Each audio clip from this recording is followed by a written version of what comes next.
नमस्कार दोस्तों, प्रजापति ज्ञान नेटवर्क इस वीडियो में आपका हार्दिक स्वागत करता है। दोस्तों, आज की इस वीडियो में हम आपको एक ऐसी रहस्यमयी जगह से रूबरू कराएंगे जो धरती का पाताल लोक मानी जाती है।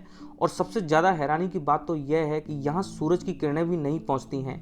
दोस्तों, ये जगह पूरी तरीके से रहस्यों से भरी हुई है और अगर आप भी इस जगह की सच्चाई को जानना चाहते हो तो इस वीडियो को आखिरी तक जरूर देखना।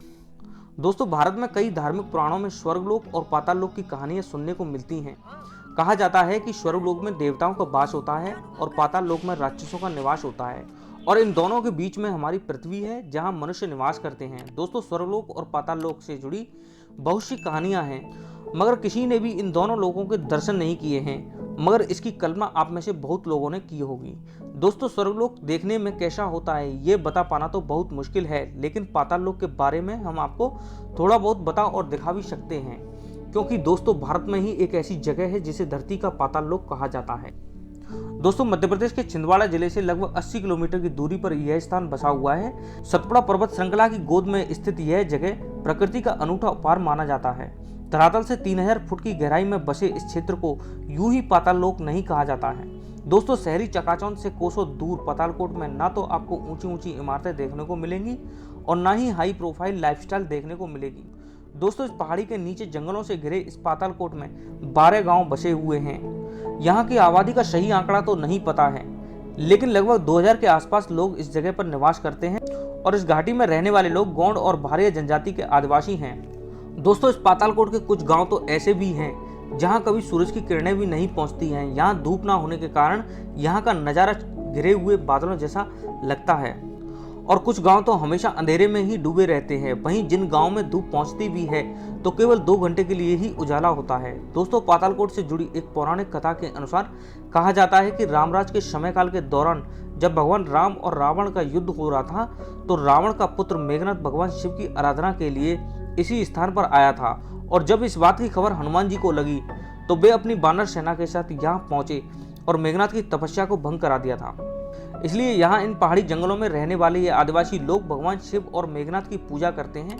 दोस्तों, पातालकोट के बारे में कहा जाता है कि पहले यहाँ रहने वाले ये आदिवासी जनजाति के लोग बिना वस्त्रों के रहते थे और खाने के लिए फल और जंगली जानवरों को मारकर अपना भोजन बनाते थे, परंतु बदलते दौर में अब इनकी दिनचर्या में धीरे धीरे बदलाव हो रहा है। शहरी लोगों का इस क्षेत्र पर आगमन बढ़ने के कारण ये आदिवासी लोग अब कपड़े गहने पहनने लगे हैं और खेती भी करने लगे हैं।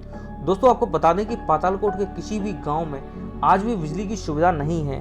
हालांकि सरकार की ओर से इस क्षेत्र में बिजली पहुंचाने का काम चल रहा है। दोस्तों, आपको बता दें कि यहाँ के निवासी आज भी मिट्टी और गारे की मदद से घास फूस के घर बनाकर अपना जीवन यापन कर रहे हैं। दोस्तों, इस पातालकोट क्षेत्र को जड़ी बूटियों का खजाना माना जाता है। इस क्षेत्र में कई ऐसी जड़ी बूटियां पाई जाती हैं जो जानलेवा बीमारी में भी कारगर साबित होती हैं। यहाँ के लोगों का मुख्य भोजन महुआ की सब्जी और आम की गुठली की रोटी है।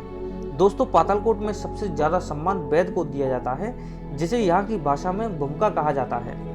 वैसे तो यहाँ के लोग ज्यादा बीमार नहीं पड़ते हैं, लेकिन बीमार हो जाते हैं तो वैद्य द्वारा उनका इलाज कर दिया जाता है। दोस्तों, यहाँ के निवासी इन जंगलों से जड़ी बूटियों को तोड़कर इस जगह से लगभग 20 किलोमीटर की दूरी पर बसे तामिया तहसील के बाजार में बेचते हैं और वहीं से अपने लिए जरूरत का सामान भी खरीदते हैं। दोस्तों, वर्तमान समय में पातालकोट एक पर्यटन स्थल बन चुका है। पहले किसी समय में शहरी लोग इस जगह पर जाने से डरते थे, क्योंकि घना जंगल, उबड़ खाबड़ रास्ते और इन जंगलों में पनप रहे खूंखार जानवर एक बड़ा कारण थे। इसके साथ ही यहाँ रहने वाले लोगों को शहरी लोगों का आना जाना बिल्कुल भी पसंद नहीं था, मगर वर्तमान समय में ऐसा नहीं है। पातालकोट में कुछ गांव ऐसे भी हैं जो शहरी पर्यटन लोगों का दिल खोलकर स्वागत करते हैं। दोस्तों, पातालकोट में दूधी तथा गायनी नदी का उद्गम स्थल भी देखने को मिलता है। दोस्तों, अगर आप भी इस पातालकोट का आनंद लेना चाहते हैं तो यहाँ आने के लिए सर्दियों या मानसून का मौसम आपके लिए बेस्ट रहेगा, क्योंकि गर्मियों के मौसम में यह जगह बहुत गर्म हो जाती है। इसके अलावा यहाँ हमेशा हल्की फुल्की बारिश भी होती रहती है, जिससे उमस भी बनी रहती है। लेकिन बारिश के समय में ये पातालकोट की घाटी बादलों में छिप जाती है और इस नज़ारे का आनंद बहुत मनमोहक लगता है। दोस्तों, ये थी मध्य प्रदेश के छिंदवाड़ा के पातालकोट की जानकारी। अगर प्रजापति ज्ञान नेटवर्क द्वारा दी गई जानकारी आपको पसंद आए तो चैनल को सब्सक्राइब कर बेल बटन को ऑल पर प्रेस कर लेना, जिससे भविष्य में नई आने वाली वीडियो का नोटिफिकेशन आपको मिल सके। अब आपसे मुलाकात होगी एक नई वीडियो के साथ। नमस्कार, जय हिंद, जय भारत।